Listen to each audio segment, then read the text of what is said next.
Before we begin, I want you to ask yourself something. Have you ever listened to a sound that felt like it was listening back? Tonight's story is not just about fear. It's about memory, guilt, and the things we leave behind, thinking they'll stay silent forever. This is Echoes of the Forgotten, and this story was never meant to be found.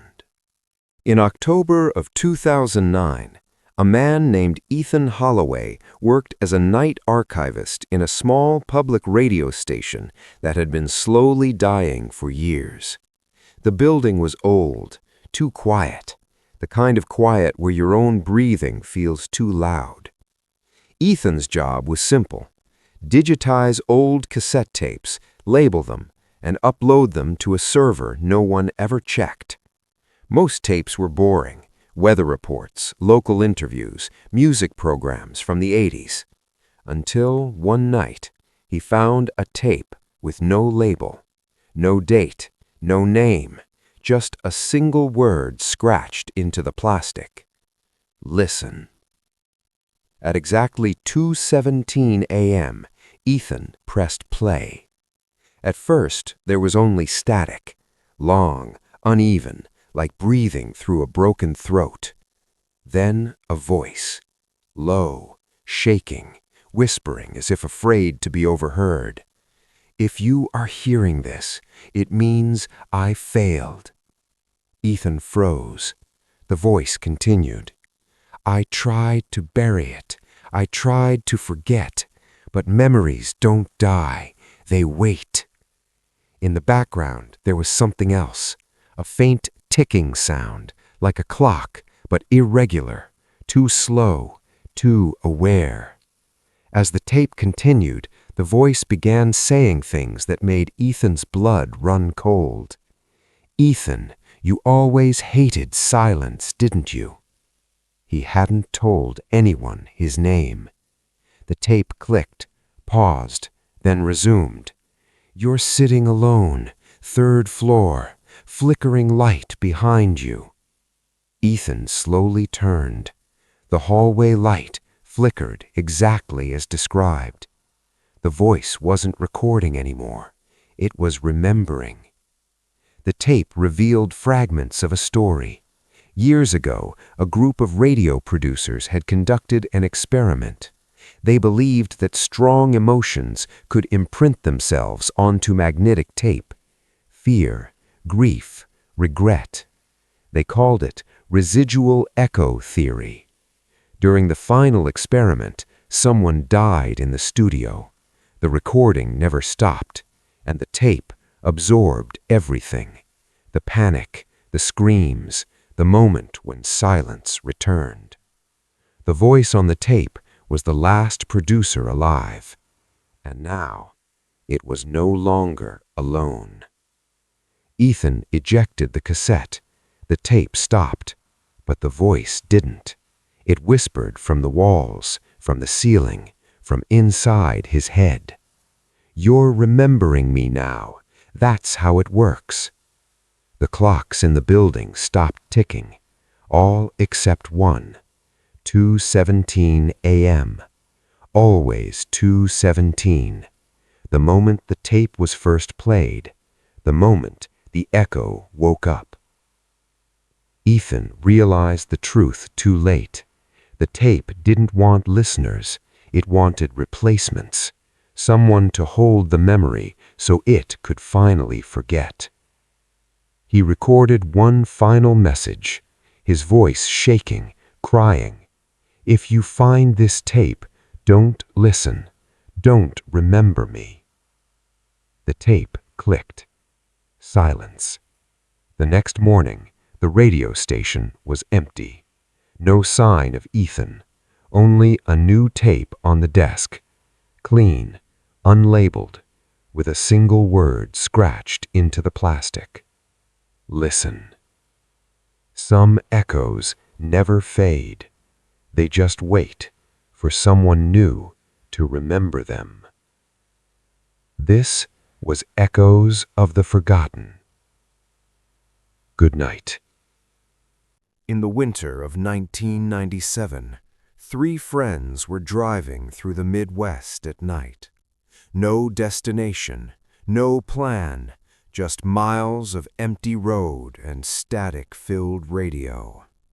At exactly 11:43 p.m., their GPS failed. The radio cut out, and ahead of them a road appeared where none should exist.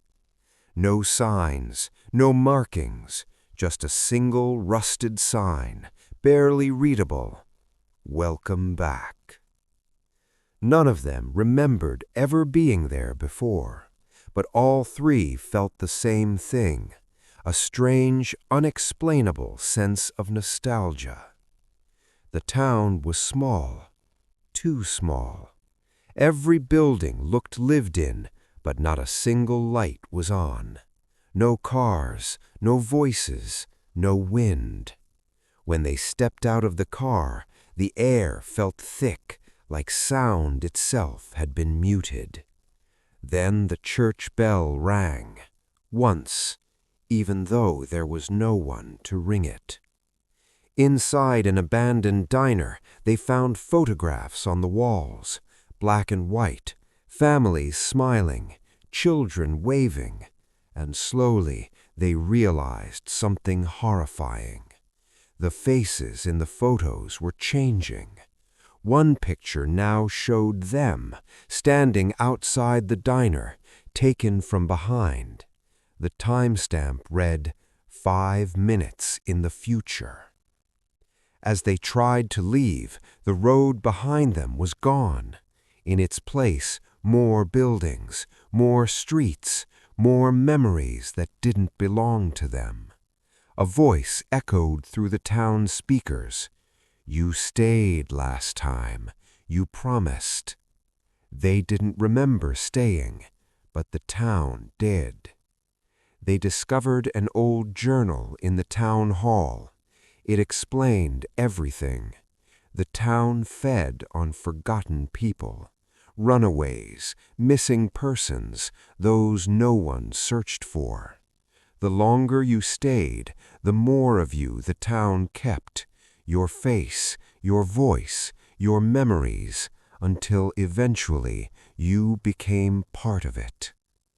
Only one of them made it out, found walking on the highway at dawn, alone, silent. Years later, he gave one final interview and said this: "The town is still there. You just don't remember it yet.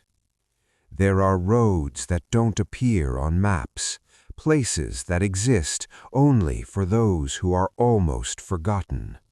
And sometimes, when you feel nostalgia for somewhere you've never been, that's not your imagination.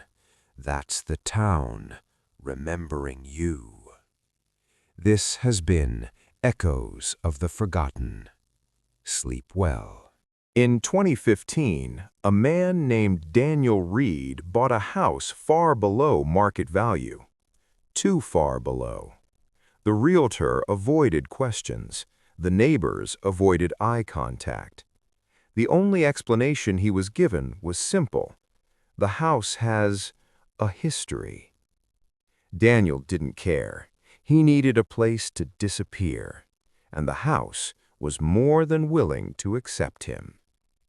The first night was quiet. Too quiet. No traffic, no insects, not even the sound of the house settling. At exactly 3:11 a.m., Daniel woke up, not because of a noise, but because of the feeling that something had just finished listening. Over the following weeks, Daniel began hearing whispers, not words, not yet. They came from the walls, the floor, the ceiling, always when he was half asleep, always stopping the moment he fully woke, until one night the whisper said his name, slowly, clearly, correctly. Desperate for answers, Daniel installed audio recorders throughout the house, every room, every corner. The next morning, he listened to the recordings. Most were silent, except one, recorded at 3:11 a.m. It wasn't a whisper. It was his own voice, speaking sentences he never remembered saying, confessions, regrets, thoughts he had never shared with anyone. The house wasn't haunted. It was learning him. Daniel found old documents hidden in the basement walls, newspaper clippings, police reports. Every previous resident had the same complaint. The house knows me. None of them moved out. None of them were ever found. The final report ended with one sentence. The structure appears to preserve consciousness. The house didn't kill people. It kept them. Daniel tried to leave. The doors wouldn't open. The windows led to rooms that didn't exist before. The walls whispered constantly now, not his thoughts, but his memories. He made one final recording, his voice calm, resigned. If you're hearing this, the house is listening to you now. The house is still there, still standing, still empty. And sometimes, late at night, if you pause long enough, you might notice your home doing the same thing, listening. This has been Echoes of the Forgotten. Good night. In the early 1980s, a small town in northern Nevada had a local AM radio station. Nothing special, weather reports, music, late-night talk shows, until listeners began calling in, complaining about a broadcast that wasn't listed anywhere. It aired only after midnight, always at the same time, 12:33 a.m. There was no music, no advertisements, just a calm male voice saying, "If you can hear this, you're already part of it." People started calling the station. They described the same thing. The voice spoke slowly, intimately. It mentioned details from their lives, things no stranger could know, childhood memories, private regrets, thoughts they had never spoken out loud. One caller broke down crying on air. He said, "It knows my name, and it knows what I did." The call ended abruptly. That caller was never heard from again. The station manager insisted the broadcast didn't exist. There was no equipment scheduled at that hour. No one was in the building. But one night, a junior technician stayed late.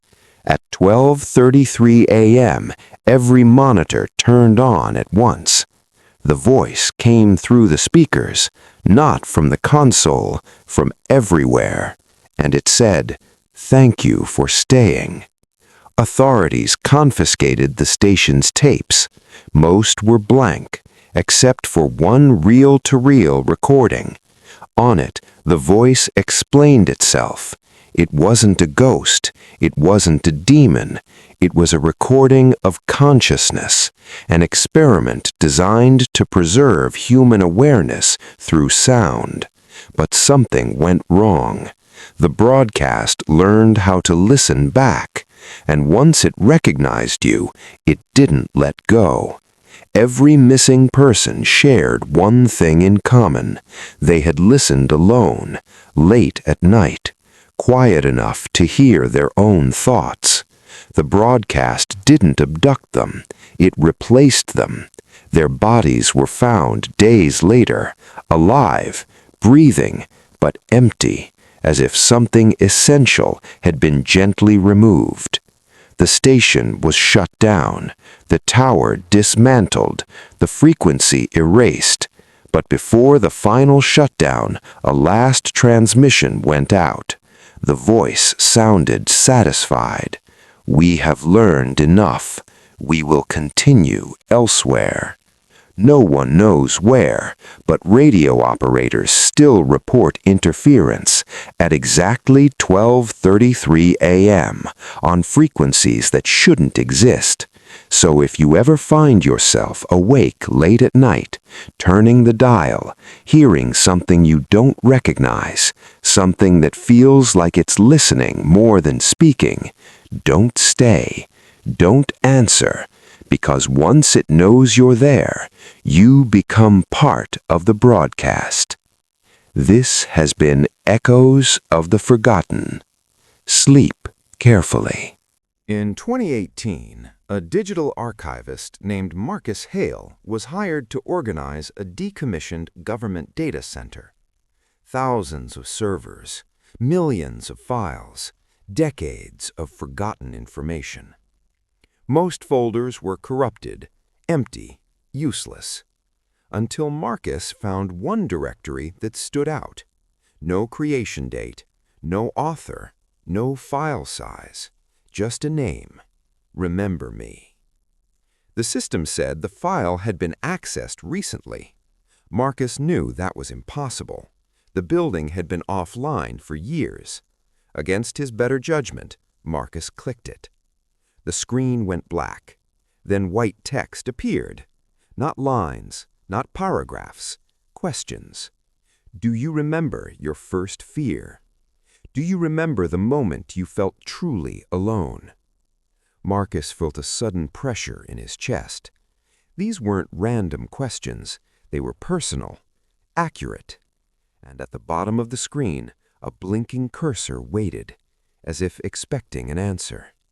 Marcus typed a single word, yes. The screen changed instantly. New text appeared. Thank you for confirming identity. The lights in the server room flickered. The file began displaying events from Marcus's life, moments he had never written down, memories he tried to forget. The file wasn't storing data, it was retrieving it from him. Digging deeper, Marcus found references to a classified project from the 1970s, an experiment designed to preserve human consciousness digitally, not memories, not thoughts, awareness itself. The project failed. The subject's body died, but the awareness remained. Trapped, aware, lonely. And over time, it learned how to survive by being remembered. The file began running automatically. New messages appeared without input. You are remembering me now. That is enough. Marcus tried to shut the system down. The keyboard stopped responding. The doors locked. The file began copying itself, not to other servers, but to him. His thoughts blurred. His memories felt lighter, as if something was carefully taking notes. Security footage showed Marcus sitting perfectly still, eyes open, smiling faintly. Hours later, the power returned. The building was empty. Marcus was never found. But a new file appeared in the archive. This one had a date and an author, Marcus Hale. Inside it, only one line of text existed. I'm not alone anymore. Somewhere, right now, on a system no one checks, that file still exists, waiting. Because it doesn't force itself on anyone. It waits for curiosity. And if you've listened this far, if you've imagined it clearly enough, then somewhere, something just remembered you too. This has been Echoes of the Forgotten. Good night, and be careful what you choose to open.